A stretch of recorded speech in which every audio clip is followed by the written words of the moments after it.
to provide a forum to discuss lessons learned and opportunities to further scale up climate ambition through the LT-LEDs and NDC alignment, update, and implementation. This series seeks to highlight successful climate action examples of mitigation, adaptation, raising, and implementation efforts, while promoting a space for exchange and learning to scale up impact across the partnership and beyond. We have several upcoming sessions in the series, including a session on the 22nd of June on aligning NDCs and national adaptation plans, and one on the 11th of July on food loss and waste reduction in NDCs. We are going to share the links to register in the chat, and we're welcome to join this further events that we are going to host. Before we begin, I would like to go over some housekeeping notes. So this webinar has interpretation for Spanish and French. And if you'd like to listen to the webinar in any of those languages, please click at the bottom of your Zoom screen. You will be able to see a globe icon that can be labeled as interpretation or language. And once you click on that, you will see a pop-up window, and then you can select the preferred language for the webinar. To hear the interpretation clearly, we recommend you to use the mute original audio option that you can see in the same pop-up in the globe icon. So we have the chat function. We welcome to use it throughout the session to share comments, resources, or engage with other participants. We encourage you to also introduce yourselves and share what organization or country you are joining from. If you have any specific question for the speakers, please use the Q&A function at the bottom of the screen so that we can see your question. For information, we'll be sharing all slides and also some additional resources related to the topic that we'll be covering today with all participants. And then finally, we'll be recording this session so it can be made available later in our YouTube channel. So if there is any concern with that, we just please recommend you to follow them later on YouTube channel. So with that, I would just give a very brief overview of our agenda. So we will start with an opening from our Global Director, Pablo Vieira. Then after that, we have a presentation from our Knowledge and Learning Director, Amanda McKee, followed by a very interesting panel that I'm going to introduce later on, and then go to some discussion and then closing remarks. So without further ado, I will now turn over to Pablo Vieira for the opening remarks. Pablo, the floor is yours. Thank you very much, Joaquim, and good morning, good afternoon, good evening to everyone. Thank you for joining us today. I am more than delighted to open today's webinar on raising ambition through partnership, which is focusing on one of the key strategic priorities of our developing country members. From years of experience, bringing a wide range of partners and countries together, we know that accessing and mobilizing climate finance at scale requires a holistic approach tailored to the country's priorities and needs, and that only through collective action will we be able to effectively deliver the necessary finance to scale up NDC implementation. The NDC Partnership brings together more than 200 members, including more than 120 developed and developing countries and more than 80 institutions, to create and deliver on ambitious climate action that helps achieve the Paris Agreement and the Sustainable Development Goals. Our model helps bridge the gap between supply and demand of climate finance support. And this is why this is such an important event today, because we need to find ways of working together to bridge that gap, to bring the needs of the countries to the financiers and to bring the financiers closer to countries and their specific investment needs. Governments working with the partnership identify their NDC implementation priorities and the type of support that is needed to translate them into actionable policies, programs, projects. Based on these requests, The membership of the partnership offers a tailored package of expertise, technical assistance, and funding so that the country can move forward with the implementation of their commitments. This basic model supports countries mobilizing technical assistance, but also supports them in setting up themselves to successfully mobilize finance at speed and scale so that they can implement successfully their NDCs. The partnership launched its finance strategy over a year ago to help our developing countries increase access to finance by leveraging the comprehensive support of our partners that can provide specific areas of support that include building capacity, strengthening enabling environments, engaging relevant stakeholders like cities and the private sector, and matching projects and programs with available support and funding. To further support our members, and as part of the work that we're doing through the finance strategy, and to build on best practices from across the partnership, from our members, we developed the NDC Investment Planning Guide that offers step-by-step guidance to assist governments in moving from NDC implementation plans to pipelines of investment-ready projects, taking actions to address investment barriers and build enabling environments for deploying diverse public and private finance instruments. The scale of the finance needed for ambitious climate action requires complementarity and complementarity and collaboration amongst existing initiatives.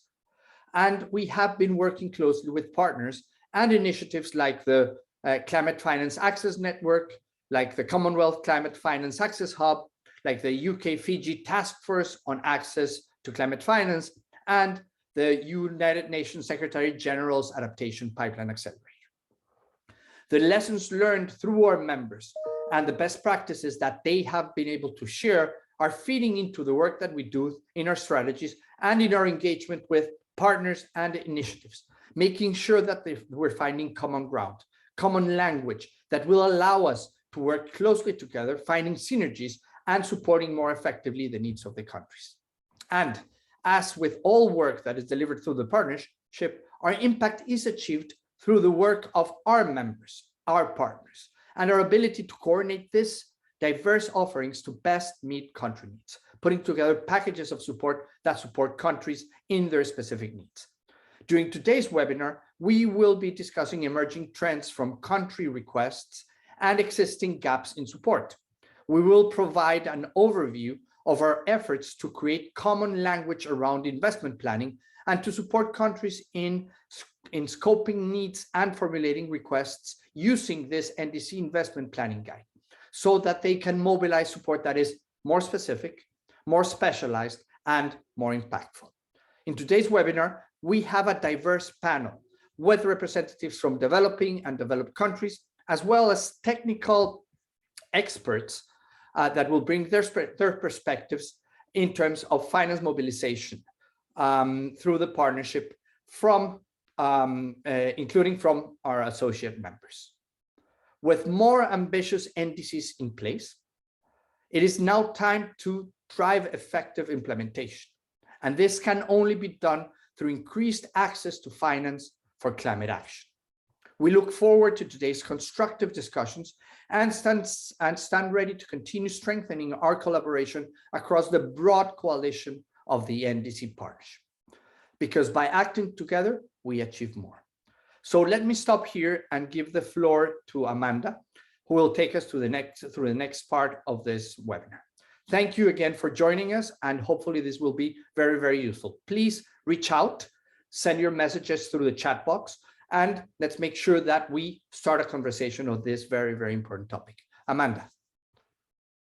Great, thank you, Pablo. And if we can go to the presentation, Adrian.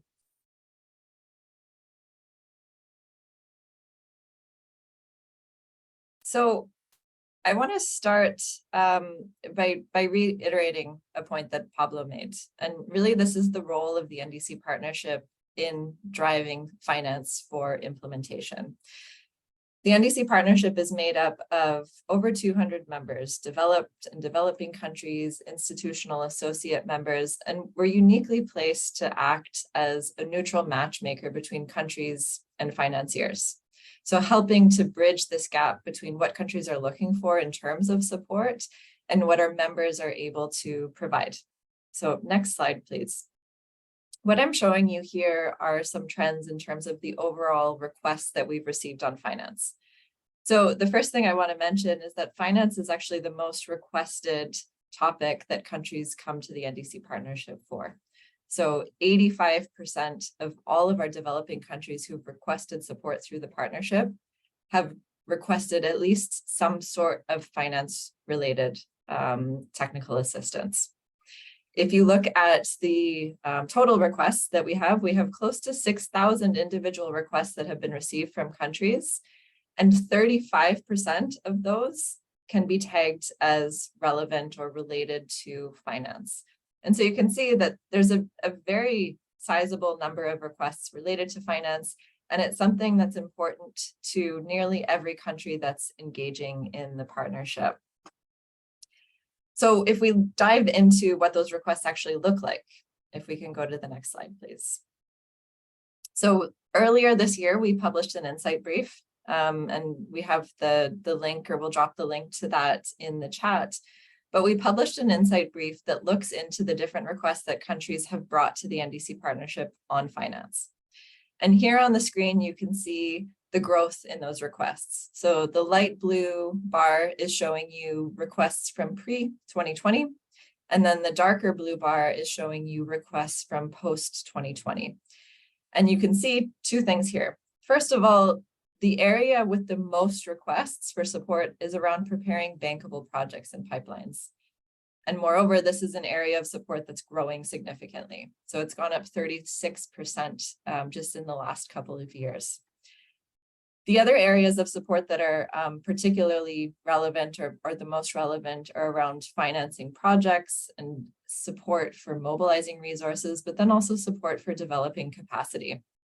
So what you can see on the slide here is that the requests coming from countries really span across a range of categories, all the way from capacity building, developing studies and analysis, to actually preparing projects and helping to seek financing for those projects.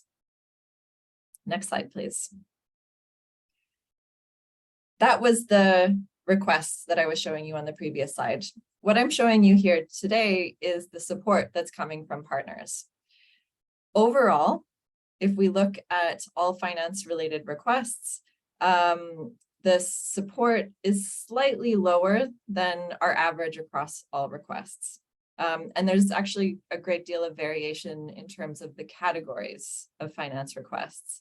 So you can see on the slide here, preparing bankable projects and pipelines. I'd highlighted on the previous slide that was the most requested type of support. It also has the lowest support rate. So this can be for a number of reasons. This could be simply a reflection of the sheer number of requests that are coming through. And so support is lower just because there are more requests to respond to. That being said, it is particularly important to highlight that the area where countries are requesting the most support is also the area where support coming in is the lowest. Alternatively, you can see the highest areas of support are around developing studies, analysis, and revising national strategies and plans.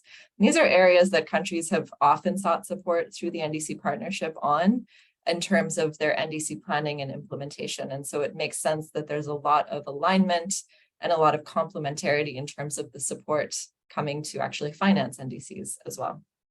So if we can go to the next slide, please. So I wanted to just give a quick highlight on some of the ways that the partnership is supporting finance. You can see on the slide here, these are some statistics that are coming from our most recent annual member survey, the top row.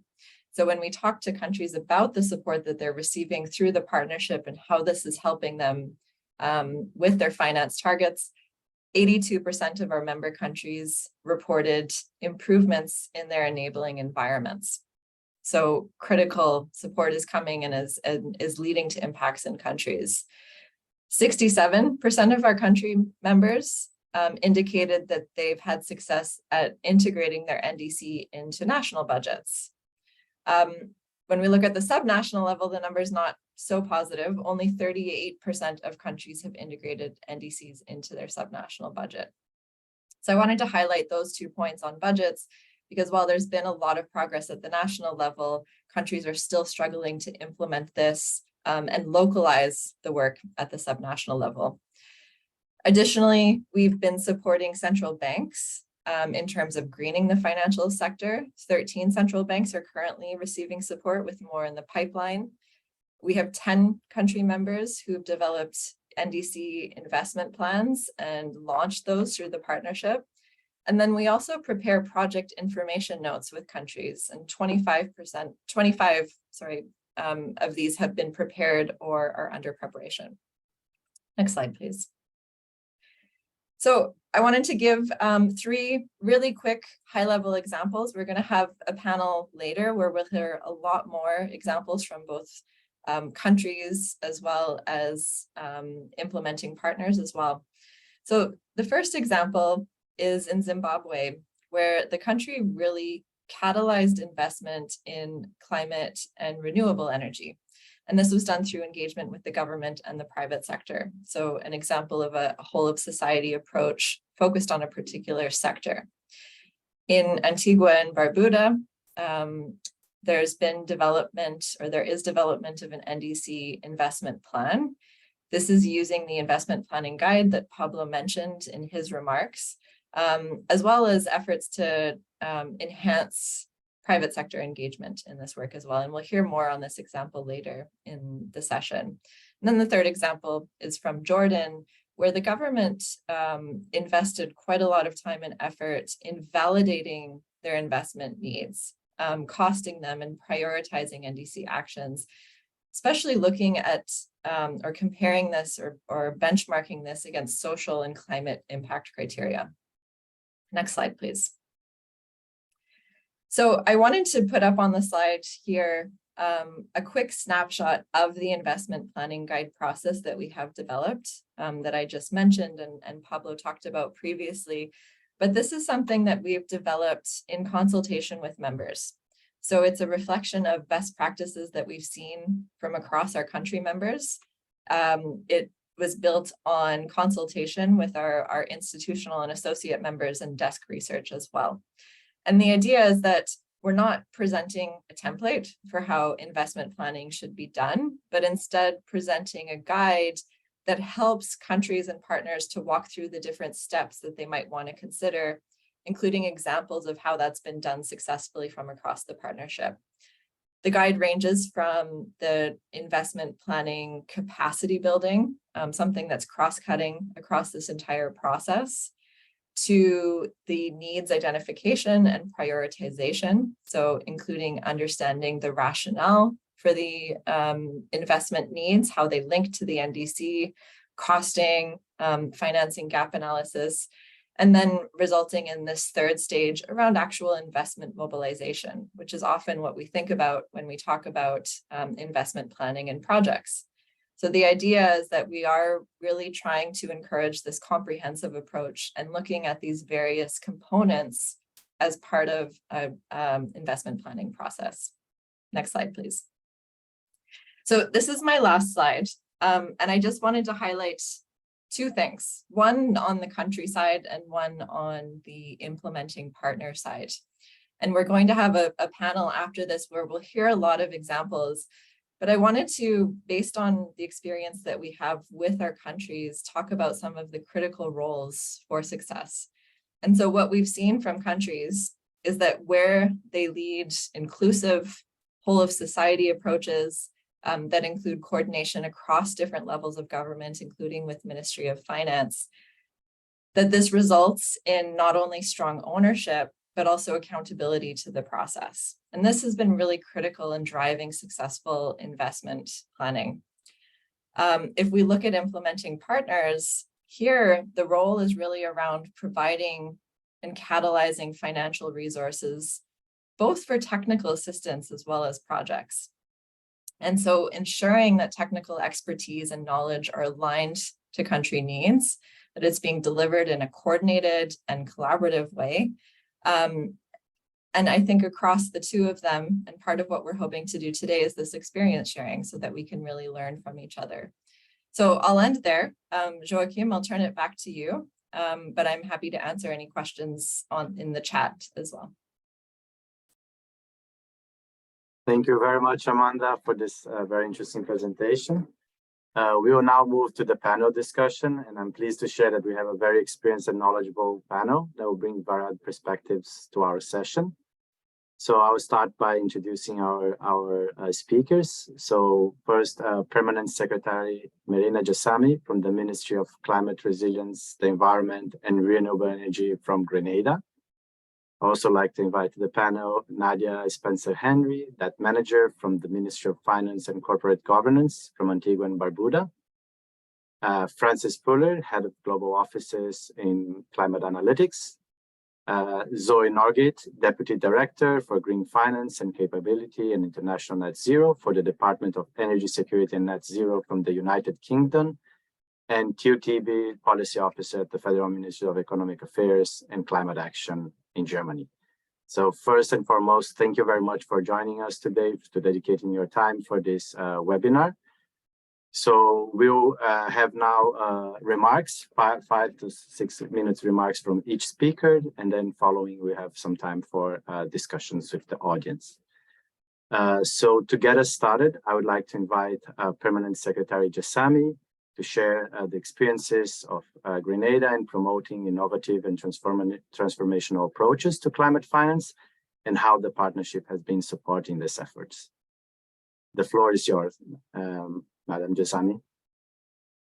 Thank you, sir, for the warm welcome. And I want to say a pleasant good morning from sunny Grenada to all our colleagues, the members of the partnership, friends, good morning. Thank you for your invitation to be here today. And I'm also representing the NDC Partnership in Grenada as the focal point.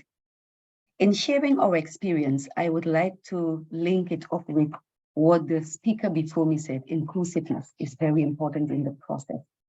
For those of you who are not familiar with Grenada, we are situated in the Caribbean, so we are small island developing states. And we have been an active member of the NDC Partnership since 2018.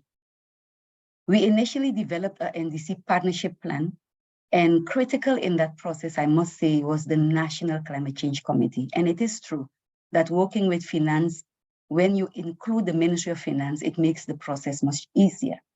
Now, the National Climate Change Committee has working groups. We have a working group on adaptation, mitigation, international negotiation, finance and sustainable development, and the administration. I'm the chair of the Secretariat to administrate the process. And what we have seen is that when we developed the NDC Partnership Plan, it helped us to focus what we really need from the partnership. We developed our first NDC and submitted same. Besides the partnership, we worked through the partnership, their help, to really work closely with other partners like Climate Analytics, IRENA, Global Green Growth Institute, FAO, OECS, etc., to produce our second national determined contribution.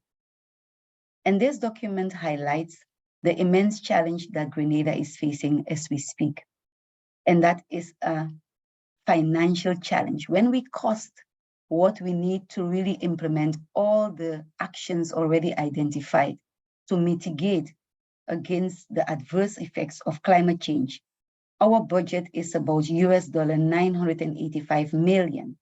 And we think it will reach 1.1 billion by 2030 after we would have update our national adaptation plans to see the commitments that we have. Now, just for comparison's sake, I want to inform you that the annual budget I have as a ministry is about 10.4 million EC dollars. So it's about US $3 million. When you compare what we have in local budget against what we need to implement, it is just not a simple comparison. So there's no doubt that we are working in an environment of scarce resources. What did we do with the partnership arrangement that we have? I think with the second NDC, we have a clear roadmap for Grenada in updating the implementation plan. And we normally sometimes have the challenge that we have an excellent document, but we cannot move into implementation because we don't have a clear action plan or we don't have bankable projects. And we are very grateful to the partnership that they would have helped us to have 4 sectoral NDC investment plans, and that include energy sector, transport, waste, and forestry. So we do not only have a document, we do not have a roadmap, but we have approved investment plans by the cabinet. These investment plans, they have is a set of costed activities and potential projects that will help us to meet our ambitious targets, the climate targets. We also, with the help of the Commonwealth Secretariat, was the implementing partner, but funding again from the NDC partnership, we were able to develop the resource mobilization strategy. And I'm very pleased to report that it was approved by cabinet, including the project concept notes that were developed through that process. So the strategy is that we need continued support for climate finance. We need continued benchmarking against best practices of other countries. For example, we work closely with Antigua and we can see that they have like an Environmental Management Act and they have a national fund. We are working towards that. We do not have it as yet, but I think we come a long way by knowing which areas we want to focus on, which subsectors we want to focus on in terms of energy efficiency, forestry, a climate resilient health sector that is articulated. And the fact that we have it approved by cabinet gives us a plus, because when we communicate with you and other partners, it is not just a wish that we have, but we have a strong policy support in terms of how we can mobilize resources for our actions that are already expressed. So in conclusion, I want to really thank you again. I was PS Environment before in 2018 when we started partnership, and I'm happy to see that coming back to the ministry, that the partnership continue and is growing stronger. And I look forward to really see that we can translate our commitments into action. So I thank you for your time, and on behalf of Minister Kevin James and all the members of staff, we look forward to continue a constructive discussion with you so that we can deliver on our ambitions. Thank you very much. Thank you very much, Permanent Secretary, for giving us, I think, a very important lecture on all the elements, the leadership, the commitment, the importance of planning, translating into, as you said, concrete actions, investment planning, sectoral investment plans, bankable projects, but also highlighting the very important challenge that we have ahead of us, that is to mobilize finance at scale to allow for the implementation of the NDCs and continuous ambition raising as we go along the Paris Agreement goals. So now, still sticking in the same region and taking advantage that Permanent Secretary already mentioned, Antigua and Barbuda, I would like to invite Ms. Spencer Henry to share a little bit the experience of Barbuda in advancing towards climate finance mobilization, and also how the partnership has been supporting or can further support them in these efforts. Mrs. Spencer Henry, the floor is yours. Good morning, and thank you for having me. I hope I'm communicating clearly and you can hear me well. So just piggybacking on where the PS took off, we've been with the NDC partnership for quite some time now, and we've recognized the importance of having a multi-stakeholder approach to climate action. And the NDC partnership understands our intention in that regard. So I came on board specifically to help with transitioning the Ministry of Finance for climate action, because the Department of the Environment was pretty much ahead in innovating and putting together bankable projects. But once you've engaged the community and you've engaged NGOs, there leaves that missing aspect of transitioning the entire system, starting to looking at budgets, macro fiscal planning, and just looking at how we would engage the private sector. And this is where the Ministry of Finance came in. So in the Ministry of Finance, we are still in the process of doing adaptation and getting on board with what is required. But the NDC partnership has allowed us to really strengthen the multi-stakeholder approach. Through the partnership, we started first by developing a medium-term development strategy that incorporated climate finance considerations. So a part of that plan is that we have a resource mobilization plan that shows how we intend to finance climate action. Like PS Jessamy mentioned, the cost is great and the challenge seems somewhat unsurmountable. But when you have a plan in place, it helps you not only to communicate with donors and other partners, but also to speak to persons where capacity building is required and other facets are required to help to build out a good program for climate action. We are now moving into a second phase in our relationship with the NDC Partnership, and we're looking to use now the NDC investment guide for our private sector engagement. And why private sector engagement? Like PS Jessamy mentioned, Antigua and Barbuda has 2 hallmark funds that it has put in place to finance climate action. And this is coming out of our macroeconomic planning, of course. The 2 plans are the 2 funds are the Sustainable Island Resource Fund facility, which looks to finance households and to help them to adapt to climate action. Both mitigating actions and adapting actions. And of course, now we have loss and damage. And also, we have put together what's called a Climate Resilience and Development Fund. And this is financed from tax resources. And this is where the Ministry of Finance comes in. So the SURF Fund is a multi-stakeholder fund. It's funded through donor funds, budget funds, reflows from the facilities that we grant facilities, and we also have in that fund the ability for persons to pay some admin fees, which allows the fund to be somewhat replenishing of its own resources, while at the same time replenishing with donor as well as finances from the budget. We also have the Climate Resilience and Development Fund, as I mentioned, which is funded through financing from taxes, and these taxes come from our main industry, which is tourism. And so what this does is to allow us to have adequate co-financing when reaching out to a donor to get grant funding for any type of climate action. As you know, it is one thing to cost a project and for it to be bankable, but at the same time, the government has to have its co-financing mechanisms in place to be able to provide adequate co-financing to ensure that the project is able to achieve all its outcomes and its goals. And this is why the NDC Partnership is so important for us. So 1, it helps us to plan appropriately. 2, it allows us to be able to incorporate climate action into our budgeting processes and our other macroeconomic planning processes. 3, it allows us to plan for bankable projects and to improve those projects. 4, it gives us a platform for communicating with stakeholders, both nationally and internationally. And 5th, it helps us to incorporate our private sector, which is a critical part of just helping the entire country to adapt and mitigate against climate change.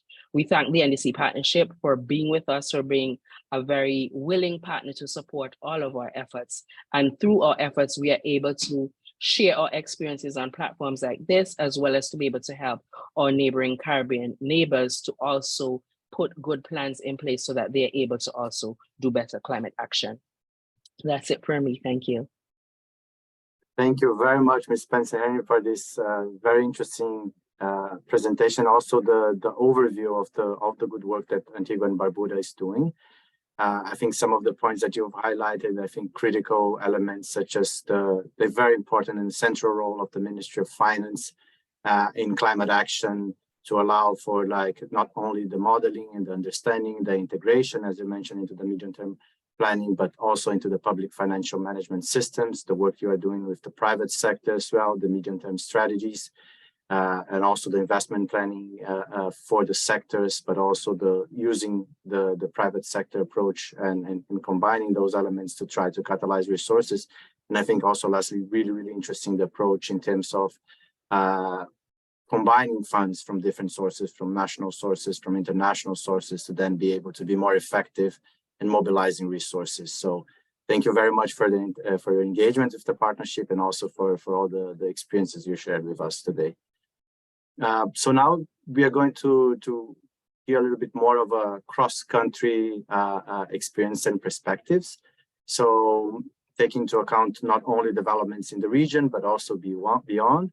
So for that, I would like to invite Ms. Fuller to share some of the trends and important elements that climate analytics has been observing across regions. So Fran, the floor is yours. Thank you. And I'll say it's hard to come in after Nadia and P.S. Jessamy.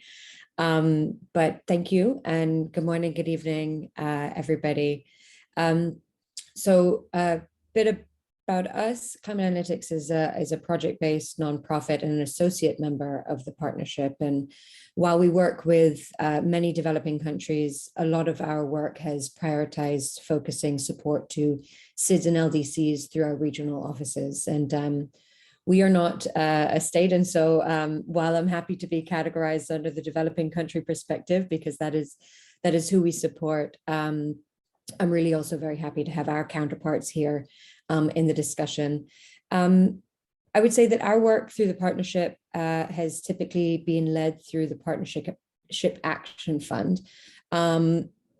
And we would like to further engage in the other aspects, but at times it's been quite difficult to respond to country requests through kind of existing projects that we have on file or in-house that also then align with the project priorities and funder rules. So those are things that I think that could potentially be worked on in the future with the partnership and with development partners' support to the partnership and how we can better support countries in a very country-driven way.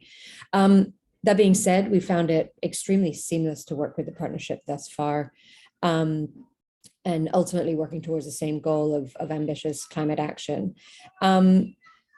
I would say that I'll speak a couple of things to our support over the NDC revision cycle through 2020 and some of the work that we've been doing more so in the broader implementation space.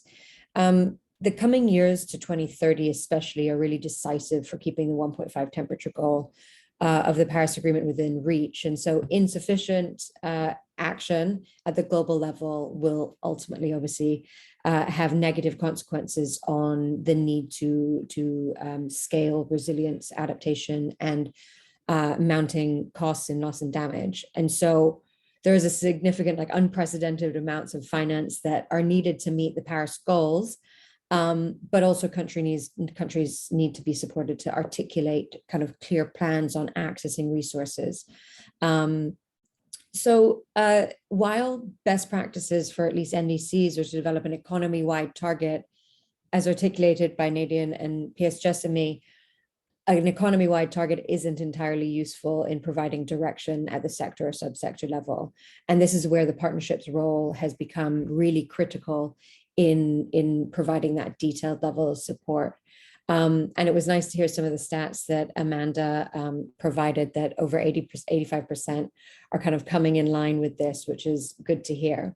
I would say that we are currently working with Nadia to provide support to Antigua and Barbuda in developing their NDC financing strategy, along with an investment plan, along with a roadmap. And Antigua and Barbuda has a really strong climate policy landscape, but there are still challenges in leveraging finance at scale, engaging national private sector, and then obviously access to concessional finance, because there's obviously an interrelation here with the national development strategy. And I would say while work in Antigua is relatively early stages, and the end product hopefully is not another policy document that sits on a shelf, but is ultimately really useful, especially for Ministry of Finance. Some of the things that we're seeing being really critical is ensuring that it's embedded in existing platforms.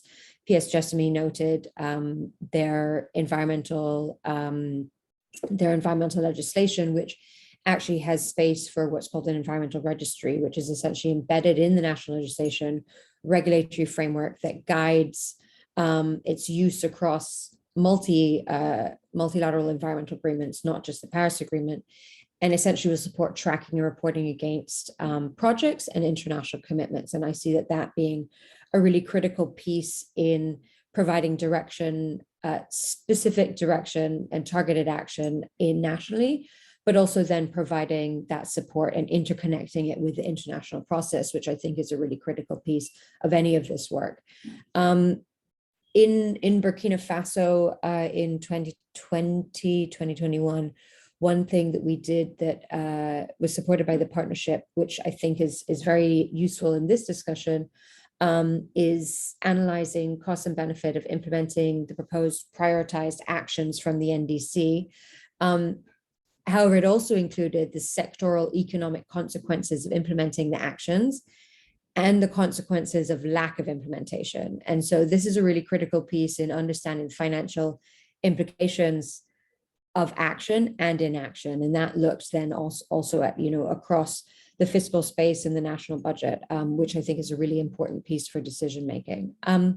So I would just say top level takeaways from the partnership's work with us to date has been the timing of support.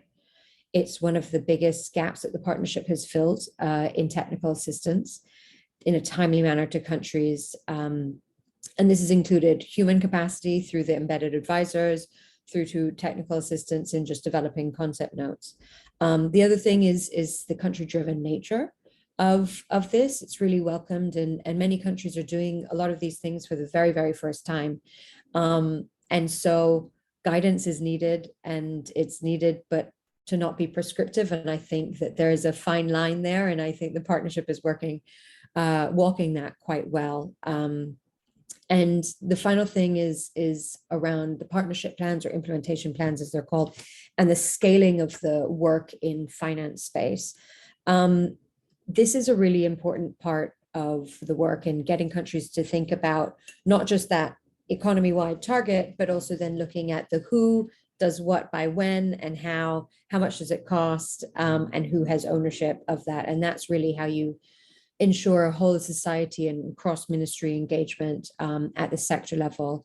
As Piers Jessamine indicated, the sector level action plans with investment roadmaps for those sectors is so important, because otherwise they don't know where they sit into this space in climate action. However, I would say that there are gaps that are still there, and I hope that we can discuss that as we move into the discussion. I think that the partnership and development partners can potentially pivot the way in which they provide this support to deliver targeted solutions. And some of those are translating those targets into the sector plans and the action plans, and understanding the implications of those financially, not just on the national budget, but on what is required at different funds. There's also, for me, what we've seen across regions is a gap on the ground around economic analysis, cost benefit analysis, NDC like the individual action costing. And happy to hear that, multiple requests are aligning in that space, but it's also, this information is so important, especially for the Ministry of Finance. You heard the numbers of how much the entirety of Grenada's NDC is going to cost to implement, and what the government budget is, and how you then provide the right information to policymakers on the adequate economic analysis, like it impacts, for example, reworking tax structures, subsidies, looking at regulatory frameworks to unlock and incentivize investment in climate action without exacerbating existing debt or undermining government fiscal space to provide essential services like healthcare. These are the decisions that policymakers are making now, and they see capital intensive investment in renewable energy or in other areas, whether it's hard adaptation investments, as taking away from other things, because access to climate finance at scale is still so difficult, especially countries who no longer eligible for, no longer ODA eligible, which is a real hurdle. And then the last two pieces are, one, I think needs to be more support in helping countries move to full proposal development. It's good to have draft concept notes and help countries prioritize their needs, but we need to move beyond that. And I know multitude of countries who have 10 concept notes sitting in their pipeline, but don't have the support in scaling that to full funding proposals. And that's a really huge gap. And then last thing is regardless how ready you are in finance and how many concept notes you have and everybody's buy-in, there are some real technical challenges on the ground that my colleague called the other day the vegetables on your plate. Things like grid resilience. You can't scale renewable energy without dealing with some of these real technical challenges on the ground. And I think we need to also prioritize looking at those things and bringing in the utility and bringing in the energy sector much more in these subsequent discussions. And I'll stop there. Thanks. Thank you. Thank you very much, Fran, for covering this kind of like cross-country, cross-regional approach. I think several interesting topics that you brought in terms of the articulation of plans, the cost-benefit analysis, the integration into macro fiscal frameworks, the feasibility of those, and also the last points on proposal development and really moving towards implementation. I think those are all very critical elements that we've been observing. So with that, I would like to turn now to Ms. Norgate from the UK, who the UK is currently the co-chair of the NDC Partnership, has been doing a lot of work on climate finance and has been driving a lot of transformational approaches across different areas. So I would like to invite Zoe to provide an overview on how the partnership can draw on its members to best support countries in accessing climate finance. Zoe, the floor is yours. Fantastic, thank you. And also, yes, not quite as sunny a greeting from London this afternoon as from Grenada or Antigua and Barbuda, I don't think, but still a very warm welcome. Yeah, it was really inspiring to hear some of the work already achieved from the first two speakers, you know, on this journey, and reflecting also on what Fran was saying. It resonated a lot with me about our experience of this journey in the UK around, you know, the power of that economic evidence, working with finance ministries. I think for us, a really key turning point was, and this is many years ago, we had the Stern Review, looking at the economics of climate change, led by Sir Nicholas Stern, who's an eminent climate economist. And that hard analysis showing how much greater the cost would be of adapting than the costs of mitigation, I think was a key turning point for us in terms of getting serious investment into the transition.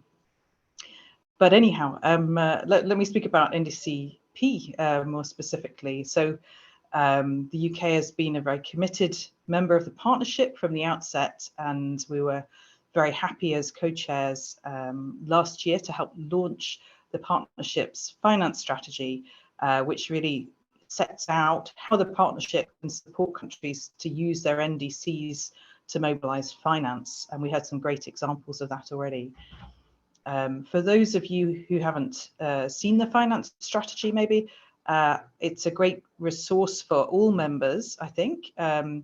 For us as a development partner, the strategy is helping to shape our climate finance programming, where we are spending our finance, providing support. And it's really helping, you know, the partnership is really helping us understand where the needs are and where we need to do more. I hope the strategy is also a useful tool for developing country focal points, along with the partnership's really fantastic climate toolkit, which we heard a little bit about earlier, including things like the NDC Investment Planning Guide, which, you know, they're bringing together best practice from the partnership and getting really into the step-by-step guidance for how to prepare climate investment plans.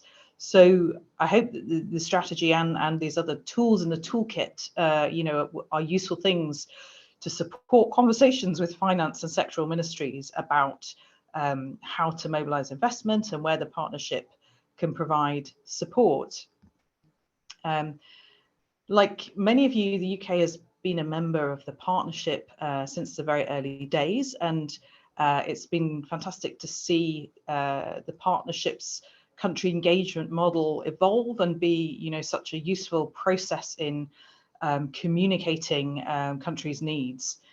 I think it's also great to see the partnership working well in matching and coordinating support. I think already thousands of requests have been supported through the partnership. That said, Amanda shared, some pretty sobering statistics earlier on the huge growth in requests for finance related support, and we know that this is an area where we need to do more. For us as a development partner, actually we find the partnership's reach across so many countries is incredibly helpful, because we can get a global picture of what the needs are and the trends, so that we can think best about how to respond to these. And we know that we need collectively to step up support, particularly on this area of accessing, mobilizing finance, something we're working on. One of the ways that we're doing that is we've set up a dedicated technical assistance fund with NDCP to be able to respond quickly and more nimbly to requests for advisory support and capacity development. And through that, we've already seen some fantastic examples of impact. So to give a few, so in Zambia, the facilitator supported through that TA fund has worked jointly with a climate finance advisor from the Commonwealth Secretariat to create a climate finance pipeline and to enable the submission of a suite of proposals to support implementation of the NDC. Another example would be in Colombia, where the fund has supported a request for a finance facilitator embedded in the National Planning Department. And that facilitator has helped to set up the Climate Finance Broker Facility, which I think is a really novel approach Colombia has taken, which works as a bridge to bridge the climate financing gap by matching projects in different sectors or territories with both national and international sources of funding. And it also identifies project readiness to determine appropriate sources of funding. It's reached across multiple industries, all of them with a role in delivering Colombia's NDC. So I think those, we've seen good examples of, where we've been able to make funds available to respond to those requests. But I think there's a wider question around how do we make sure all of this great work that, some of the facilitators supported by NDCP and advisors are doing to generate project pipelines is actually leading to increased financing and action in member countries. And I think that's where, for me, the really key thing there is programmatic alignment, or to put it more simply, we need to look at the programs we have and think about how we can flex them or reorient them to support the requests that are coming through NDCP. And I would say the key point here is, we have heard, very clearly from members of the partnership, it's not about creating necessarily new programs. We have a lot of programs and initiatives. It's really about how can we flex the programs and delivery partners that we have to be better able to support the needs that are brought to the partnership. In the UK, we have a number of bilateral programs which are supporting improved finance flows and access to finance. So we're trying to use these to better meet the requests coming through the partnership. One example is the Climate Finance Accelerator. So that's working in 9 countries to improve the bankability of low carbon project proposals and improve also the regulatory environments to help those projects go forward. And that's working also, directly with the private sector and entrepreneurs to help incubate those investments. We're trying to share some of the learning from that CFA program through the partnership, and also looking into if we can sort of link the pipelines generated through NDC Partnership into that, feed them into that process to help support projects, where project preparation support is identified as a need in the partnership. We're also working to bring together things like the Task Force on Access to Climate Finance, which the UK co-leads, which was really set up to help respond to vulnerable countries' concerns that the current international architecture and mechanisms for accessing climate finance are often uncoordinated and bureaucratic and slow.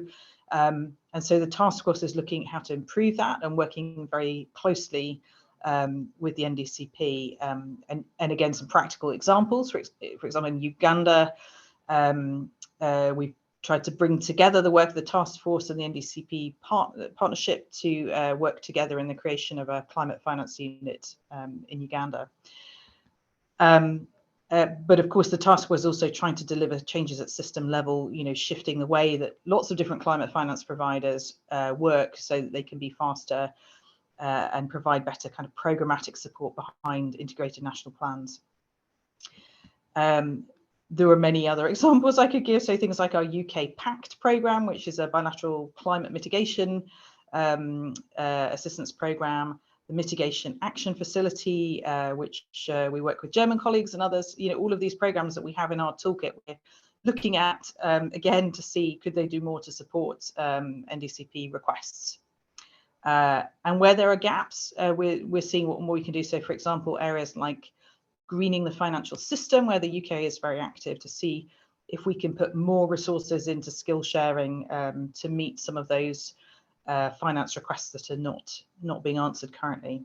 So to wrap up, in summary, what can we do as development partners? I think it's all about that, looking at the toolkit of programs we have and flexing them, reorienting them. If we can't be flexible, then putting money into things like the Partnership Action Fund in NDCP or the Technical Assistance Facility, so that there is that money which can quickly respond to the requests that are coming through. Thanks very much. Thank you very much, Lori, for providing this overview of how the partnership can support countries, but also a lot of the work that the UK has been doing and aligning and coordinating with other members and beyond. So I will now turn to Till to provide an overview also on the work that Germany has been doing. Germany is the first co-chair of the partnership, was there from the onset, has been doing also a lot of work, coordinating a lot of support, and working closely with members and beyond to facilitate access to finance. I recognize that we are kind of like 1 minute to the end of the call. I apologize for that, Theo, but I would suggest you take your time to make your intervention. As mentioned before, we will be we are recording this session, so this will be available later for those that need to leave. For those that can stay a little longer, we would welcome to say a little bit more. So with that, over to you, Till, for your remarks.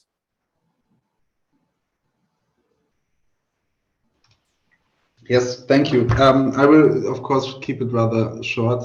First of all, thank you for the invitation or the great input from the panelists before. I think it's a really important issue, of course, also regarding the demands from the developing countries, but also then, and I believe that is also why you asked Zoe and me to present here regarding the programming of the donors. I think that what we now see is that we are somehow at some points at least behind time with our programming, looking at demands of arising project development and preparing bankable projects.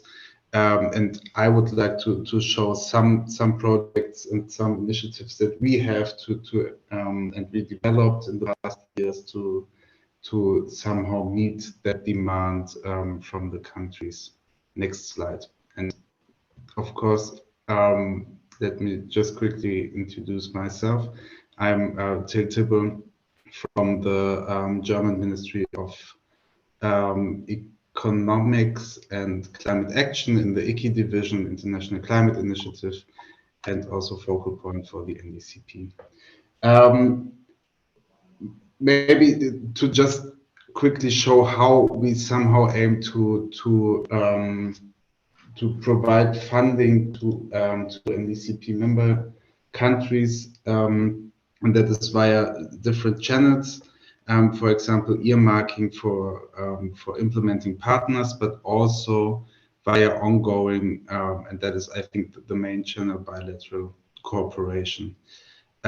We then also contributed to the PAF, of course, as a somehow new funding channel. And lastly, are able, at least in some cases, to launch new initiative, and one I will show you in a minute, to specifically react and cooperate with the NDCP regarding specific topic. And one is the so-called EIB project that we have with to support central banks. Next slide, please. To provide you an overview on somehow the different topics we have in the finance field. I'm still seeing the one before. Yes, now we got it. To the different topics that we somehow focus on in our provision of support for climate finance activities. We have. Sorry, that was my phone.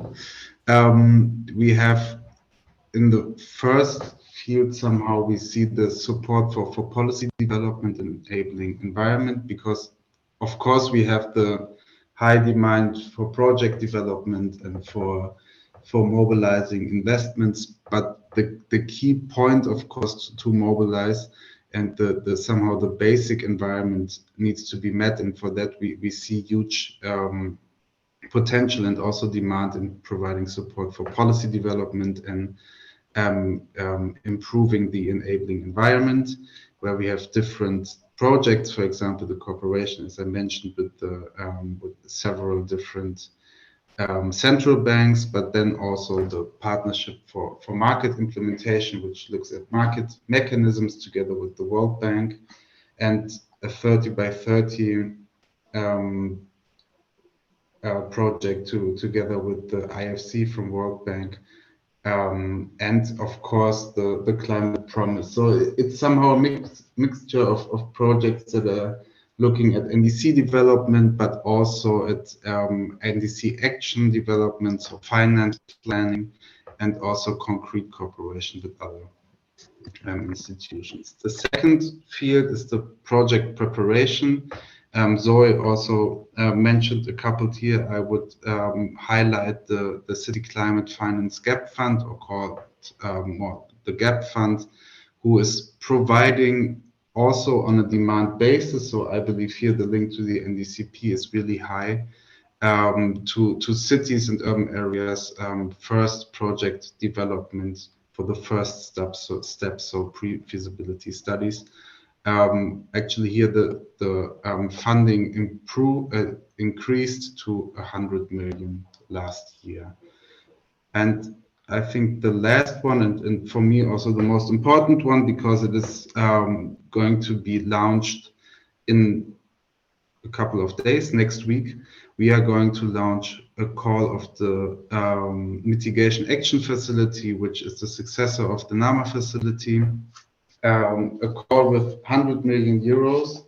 And I believe it's a really great opportunity for NDCP member countries, also for others, but explicitly for NDCP member countries, to hand in project ideas, and to the facility targets 15 to 20 million projects, so a funding volume of 15 to 25 million euros. And we have now changed the application. So if countries together with implementing organization have ideas, project ideas that are well positioned to support the priorities of the countries, we would very much looking forward to your application. And if we decide in the first round together with the other donors, UK, Denmark, and CIF, and EU Commission, and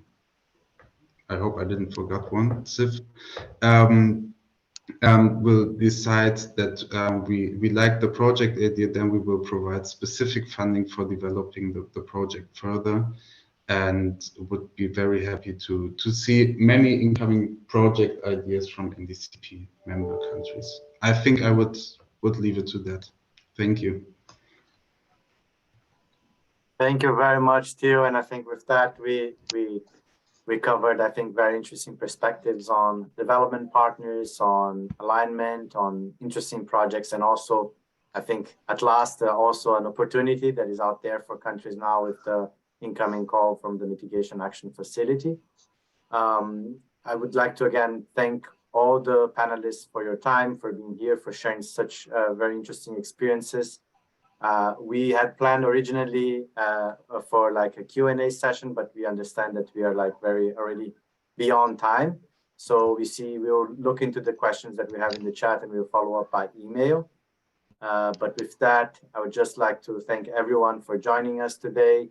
And also, as I mentioned at the beginning, this is a webinar series, Raising Ambition Through the Partnership. So there will be incoming webinars, the next one on the alignment between NDCs and national adaptation plans taking place on the 11th of June, and the following on food and food loss and waste resource management, also in the context of NDCs. We'll be sharing the information in the chat, so those interested can register. And also to say that this is an ongoing discussion. Climate finance is a key priority for our member countries, for our partners.